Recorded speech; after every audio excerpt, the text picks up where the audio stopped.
Gweng ma Chesogon mantiere hetong mar kaunti ma Pokot West kod Elgeyo Marakwet oseng'ere kaka gweng mantiere mudho mar koko, kuo mar jamni kod monj mapile. Kata kamano kawuono pogruok nitie, puodho mane lweny kod koko gore koro ni to pith mag chiemo ema dongoe. Ranyisi manyien mar geno, kwe kod lokruok mosigo Kalizo Jode leronwa. Gweng ma Chesogon mayudore kaunti ma West Pokot kuom thuolo malach osebedo kar jomecho mamonjo ji kendo kwalo jamni. Gino ma osekelo tho kod luoro ewi rochruok mar ochumi mar jodak makanyo.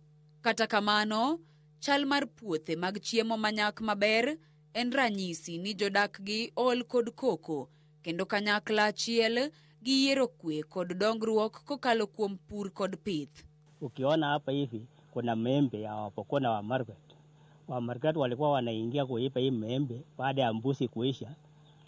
Alafu Wapokot wanaingia kuipa ya Wamarkwet kwa hii kandu yetu hapa hivi. Hasa mambo watu wengi karibu 6 walikuwa waliolewa hapa hivi. Wapokot karibu 5, Wamarkwet karibu 3 waliolewa kwa hii shamba tutupi hapa hivi. The place you stand is a border between the county of Elgeyo Marakwet and West Pokot County. And the farm you can see is a joint farming between the two communities, that is Cheptulel community in West Pokot County and Elgeyo Marakwet and Kaben community in Elgeyo Marakwet County. Kokalo kuom riwruok mar International Alert, chenro magitimo emohingo heka 50 mag puothe, geto konyo jodak konyore kokalo kuom pur to ok pith mar jamni kende. Geno margi en winjo more wi keyo mar cham kod dongruok ohala to ok luore wi lisasi kod kuo mar jamni aluora ma Kerio Valley. So we see this project as an opportunity to contribute to peace in one way or another, because we are going to have the two communities coexisting, engaging in business. We also see an opportunity for other groups to come together to set up similar farms.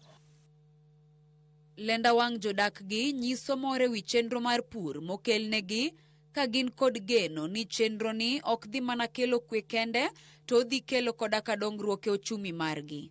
So we want to replicate along the Kerio to Baringo, along the Kerio ecosystem, and then thereafter we talk about truth and reconciliation. We must talk.